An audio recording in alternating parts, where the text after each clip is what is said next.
Autumn, 1940. A tense meeting aboard the battleship Nagato. Admiral Isoroku Yamamoto, Commander-in-Chief of the Combined Fleet, looked out at the tranquil harbor, his mind anything but calm. Japan was on an inexorable collision course with the United States, and Yamamoto knew, with chilling certainty, that it would lead to ruin. For years, Yamamoto had studied America, lived in its cities, witnessed its immense industrial might. He understood Japan, with its limited resources, could not sustain a prolonged conflict. His prophetic warnings of a 2 to 3 year window of success, followed by inevitable defeat, were falling on deaf ears in Tokyo. The American oil embargo had tightened the noose, pushing the imperial leadership towards a desperate strike-first strategy, believing a swift, decisive blow was their only hope. The situation was dire. War would come. The question wasn't if, but when and how. How could the man who most strenuously opposed this war, the man who predicted its catastrophic outcome, become the very architect of its most audacious opening move? Yamamoto's internal struggle began. He grappled with the grim acceptance of duty, applying his strategic genius to a mission he believed was futile, perhaps the only way to secure a temporary advantage or even leverage a swift peace for a nation intent on self-destruction. He would meticulously plan Pearl Harbor. Yamamoto's decision was clear. He would strike at Pearl Harbor. The imperial staff stared at him. Some thought he was reckless. Others thought he was delusional, proposing a plan that couldn't possibly succeed. A single attack to cripple the Pacific Fleet, risking the entire combined fleet, moving thousands of men and hundreds of ships across vast distances, and launching a coordinated surprise attack against the most powerful navy in the world. It was strategically insane. Every admiral in that room knew it. But Yamamoto wasn't bluffing. He wasn't reckless. He was the only admiral in that room who truly understood American power, and he had been preparing for this plan for months. Early 1941, months before the war, Yamamoto's headquarters in Tokyo. Admiral Yamamoto sat at his desk, surrounded by maps and naval studies that would change the course of the war. Yamamoto was the fleet's premier strategist, his own intelligence chief. He was meticulous, detail-oriented, and deeply worried. Yamamoto had been tracking American industrial might across the entire Pacific, and he had noticed something that nobody else seemed to care about. The United States possessed immense untapped potential. This wasn't small industry. This was full-strength production, including thousands of aircraft and hundreds of warships. They had the capacity to build, but imperial staff couldn't see it. The Imperial General Headquarters, the IGHQ, had an explanation. The Americans were too focused on Europe, too pacifist to respond to a preemptive strike. Nothing to worry about. Yamamoto didn't buy it. He had been studying American patterns for years. The United States didn't possess such capacity just to react. That was offensive strength. That was enough industrial power to wage a prolonged war. Yamamoto spread his maps across his desk. He pointed to Pearl Harbor, the thinly guarded base where American ships were moored across miles of harbor. "Admiral, I believe a preemptive strike is possible. The target is here, Pearl Harbor." Yamamoto studied the maps while his staff laid out the plan. Pearl Harbor was the strongest point in the American line. The entire Pacific Fleet was held in port, a concentration of power that should have required dispersal. The distance was immense, heavily defended, with narrow channels nearly impossible to navigate undetected. That's exactly why IGHQ wasn't worried. The same distance that made Hawaii hard to attack also made it hard to defend. No sane commander would launch a major offensive across that ocean in peacetime. But Yamamoto reminded his staff of something. In 1904, the Japanese had done exactly that. They had attacked Port Arthur and crippled the Russian fleet in a single day. It was the campaign that won the Russo-Japanese War. Yamamoto had more evidence. American naval drills had increased dramatically in the sector. Intelligence reports mentioned new defenses arriving. Japanese agents reported unusual activity behind American lines. Yamamoto asked his staff a direct question. If we're to strike, when must it be? Their answer was immediate. Within the next few months. Yamamoto picked up the phone and called the Imperial General Headquarters, his immediate superior. He laid out his analysis. IGHQ listened, but they weren't convinced. Their intelligence disagreed. America was too strong. Japan didn't have the strength for a major offensive. IGHQ told Yamamoto not to worry. Yamamoto hung up the phone and looked at his staff. He didn't say anything for a long moment. Then he gave his planners an order. Start planning. Over the next several months, Yamamoto's staff worked in secret. They developed a complete operational plan for striking at Pearl Harbor. Each plan was detailed down to the minute. Aircraft routes calculated, fuel supplies pre-positioned, torpedo modifications designated for shallow waters, naval units assigned specific courses and rendezvous points. The plan covered every variable.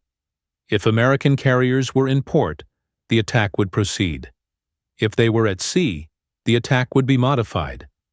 If the weather required a different approach, the plan adjusted. Yamamoto's staff thought their admiral had lost his mind. The combined fleet was engaged in offensive operations in China. They were pushing toward expansion in Southeast Asia. Why were they planning for a preemptive strike 4,000 miles to the east? Because Yamamoto trusted his own judgment more than he trusted IGHQ. In October 1941, Yamamoto held a meeting with his senior commanders.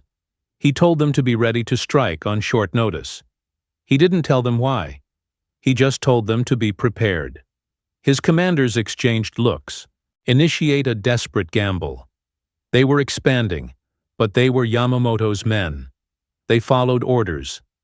By November 1941, the combined fleet was the only major Japanese force with an operational plan for Pearl Harbor. Every other unit in the Imperial Line was focused on their own sectors, confident the war would be swift by Christmas. 7:55 a.m., December 7, 1941. Japanese aircraft erupted along a 20-mile front. Thousands of bombs slammed into American positions. Then the torpedoes came. Then the dive bombers. 6 Japanese carriers, over 350 planes, smashed into the American Pacific Fleet. The Americans were caught nearly 4-1. Ships that had been in quiet harbors for rest suddenly found themselves fighting for survival. Communication lines were cut. Commanders lost contact with their ships. At IGHQ headquarters, the first reports were dismissed as a local skirmish. It took hours for the scope of the attack to become clear. At American headquarters, disbelief, this couldn't be happening. American intelligence had assured them the Japanese were too cautious. The USS Arizona, newly arrived and positioned in Pearl Harbor for a quiet Sunday morning, was virtually destroyed. 2 entire battleships sank. The largest single loss of American warships in the Pacific theater. But at Combined Fleet Headquarters, the reaction was different. Yamamoto received the first reports and immediately summoned his staff. He looked at Minoru Genda. It worked. What's our objective? Genda studied the incoming reports. Cripple the fleet. They need the decisive blow, and then a swift peace. Yamamoto nodded. Get me Admiral Nagumo. We're executing the next phase. While every other Japanese headquarters scrambled to understand what was happening, Yamamoto was already giving orders. The combined fleet began its return from Pacific operations. The other admirals would spend days trying to figure out how to respond. Yamamoto had figured it out months ago. December 8th, the news reached Tokyo. The Imperial General Headquarters had called every senior commander in the theater. The situation was grim, but Yamamoto's earlier statement surprised some present. The present situation is to be regarded as one of temporary advantage for us, and not of ultimate victory. There will be only grim faces at this conference table. Yamamoto understood something important. The American fleet had been struck in its defensive positions. It was exposed. If Japan could negotiate quickly enough, they could turn disaster into a swift peace. But negotiating quickly was the problem. Every leader was in the wrong mindset. The diplomacy of turning everything around seemed impossible. That's when Yamamoto reflected on his plan. How soon could we achieve a decisive victory and force peace? The silence stretched. Admirals looked at their maps, calculated resources. Then Yamamoto warned, "We have a window of success for 2 to 3 years." The room went quiet. Yamamoto was known for strategic warnings, but this seemed beyond pessimistic. This seemed defeatist. The Imperial staff pressed him. "Admiral, this is no time for dire predictions. The American fleet is crippled.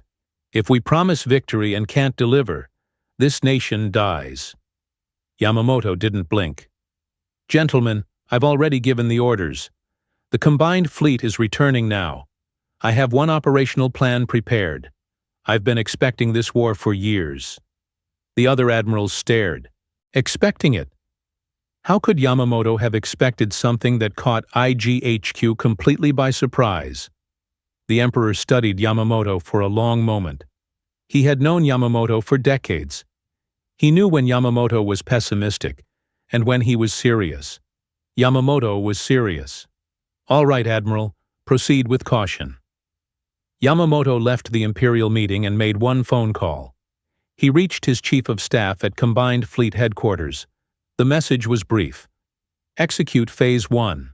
Those 2 words activated the operational plan prepared months earlier. Within minutes, orders flowed through Combined Fleet's communication network. The 1st Air Fleet began moving east. The 2nd Carrier Division followed. The 3rd Battleship Division prepared to engage and support. Carrier aircraft that had been pre-staged started loading bombs.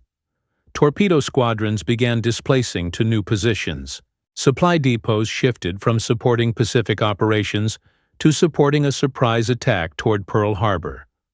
Over 350 aircraft would fly through clouds, wind, and open ocean. Supply lines running west were redirected east. Units in training that morning would be in combat again 4,000 miles away within days. The other Japanese fleets watched in disbelief. They were still trying to figure out what was happening in the Pacific. The 1st Air Fleet was already responding. Every route had been planned, every contingency considered, every fuel depot positioned. Yamamoto wasn't performing a miracle. He was executing a plan. The movement began on the morning of December 7th and continued without pause. Imagine turning a fleet, not a squadron, an entire fleet. Over 300 aircraft, thousands of men, hundreds of ships, all moving simultaneously, all arriving at the right place at the right time. The weather was brutal. High seas, strong winds, freezing temperatures, ships broke down, men suffered seasickness. But the movement continued. By December 7th, lead elements of the 1st Air Fleet were in position. They had moved over 4,000 miles in less than 10 days, through the worst Pacific weather in decades while maintaining radio silence. December 7th, the 1st Air Fleet attacked. The carrier aircraft drove south toward Pearl Harbor. The fighting was brutal. American forces had established defensive positions along every approach to the unsuspecting base. Every ship was contested. Dogfights erupted in Hawaiian skies. Bombers flew through anti-aircraft fire and exploding shells. Inside Pearl Harbor, the Pacific Fleet reeled. Low on warning, low on defense, low on effective response. On December 7th, the Japanese demanded no surrender. Admiral Nagumo sent back his famous attack signal. Tora, Tora, Tora. The carriers weren't giving up. They knew the fleet was vulnerable. December 7th, 1941. 9:01 a.m.